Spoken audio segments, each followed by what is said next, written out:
क्या आलोक, आप इस बार भी घर पर नहीं आओगे ना? मेरा तो आपके बिना करवा चौथ का व्रत अधूरा ही रहता है। मेरा आपके बिना मन भी नहीं लगता। वैसे भी मेरी ज़िंदगी आपके बिना अधूरी सी लगती है। आप कब आओगे प्लीज़ मुझे बता तो दो। देखो कविता, बात ऐसी है, मैं एक फौजी हूँ। अपनी मातृभूमि मेरे लिए पहले है। मैं इसकी सेवा करना मेरा परम कर्तव्य है। हाँ बिल्कुल, आपकी बात सही है। आप बिल्कुल सही काम कर रहे हो। आपके जैसा फौजी की पत्नी होने का मुझे काफ़ी गर्व है। और ये अच्छी बात है कि आप मेरे से पहले अपनी मातृभूमि को स्थान देते हो। वैसे भी मैं व्रत खोलते समय आपको वीडियो कॉल करके आपका चेहरा देख ही लेती हूँ। इसमें कोई बड़ी बात नहीं है। बस मैं तो थोड़ी सी ऐसे बोल रही थी कि मेरा मन नहीं लगता आपके बिना।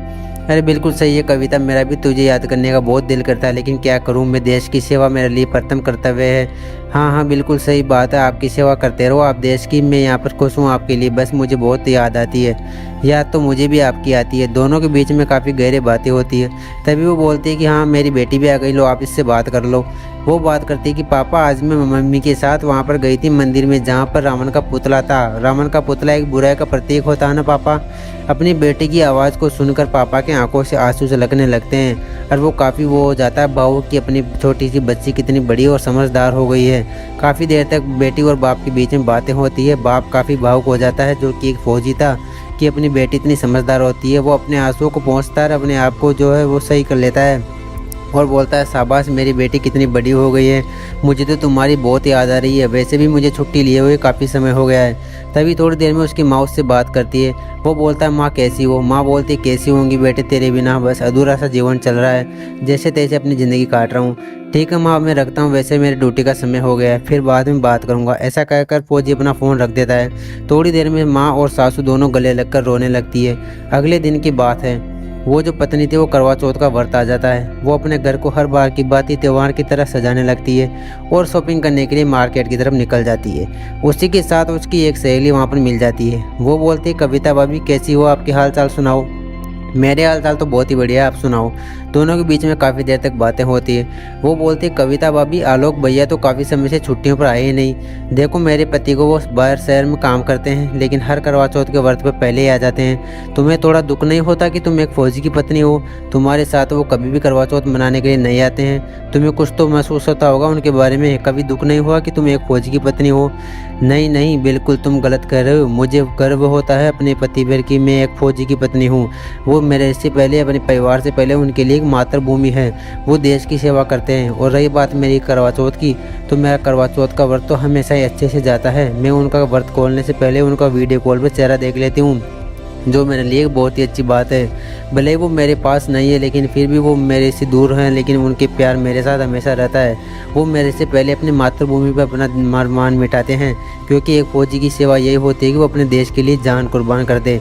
और वैसे तो मुझे काफ़ी गर्व है कि मैं ऐसे आदमी की पत्नी हूँ जो एक इंडियन आर्मी का फ़ौजी है।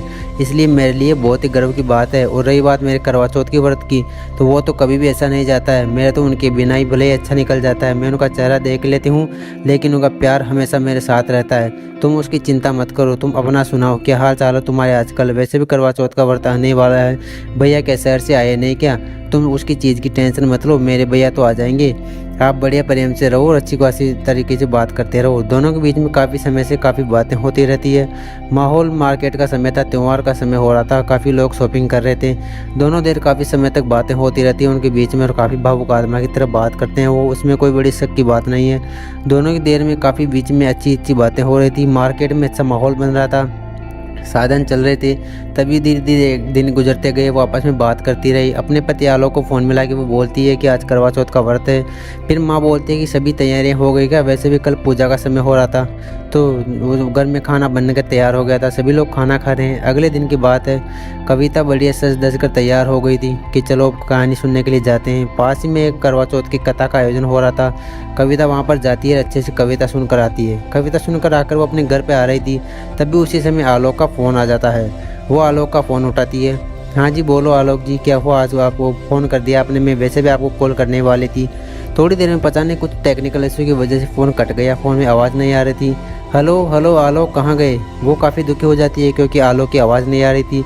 कुछ देर तक तो उनके बीच में बातें होती है, बट अचानक से उनकी आवाज़ कट जाती है। वो काफ़ी परेशान हो जाती है कि आखिर ऐसा कैसे हो गया। वो दोबारा फ़ोन मिलाती है, लेकिन उनका फ़ोन बंद आता है। वो काफ़ी परेशान हो जाती है कि आखिर ऐसा कैसे हो सकता है। उनका फ़ोन अभी तो लग रहा था, थोड़ी देर में तो बात हो रही थी, अब कैसे कट गया फ़ोन मेरे को कुछ समझ में नहीं आ रहा। ये बोल के वो अंदर की तरफ चली जाती है। वैसे भी घर में काफ़ी अंधेरा था क्योंकि लाइट की वजह से लाइट चली गई थी।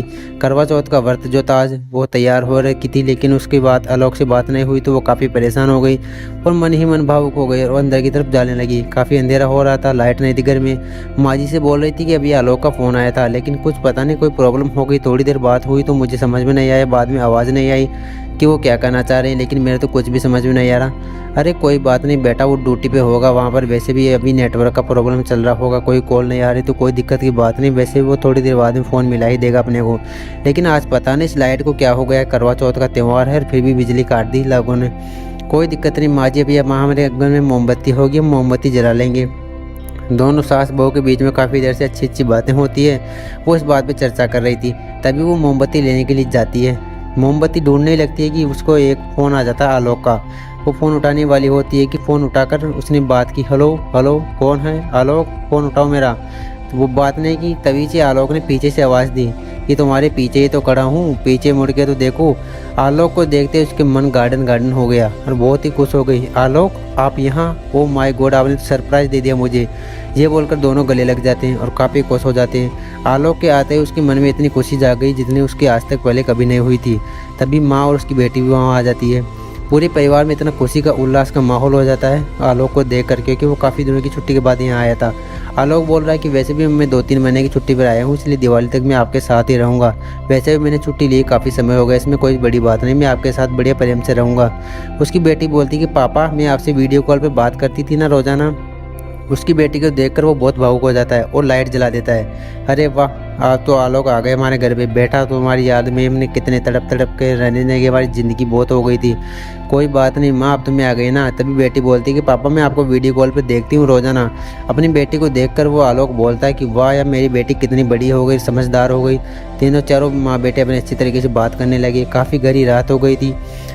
तभी कविता चांद को देखकर उसका व्रत तोड़ने लगती है। थोड़ी देर में वो चांद को पूजा करने वाली थी, पूजा करके फिर वो आलोक की आरती उतारने लगती है और मन ही मन बहुत खुश होती है। तभी आलोक ने उसको जल पिलाकर उसका व्रत उपवास रोक दिया। दोनों के बीच में काफ़ी प्रेम हो जाता है और भगवान से हाथ जोड़ के विनती करती है कि आपका लाख लाख शुक्रगुजार है कि आज आलोक मेरे साथ है करवा चौथ पर। ये पहला करवा चौथ का व्रत था जिसमें आलोक कविता दोनों साथ साथ रह रहे थे। दोनों के बीच में काफ़ी प्रेम हो गया, काफ़ी अच्छी तरीके से उन्होंने व्रत का निभाया और बहुत ही खुश हो रही थी वो।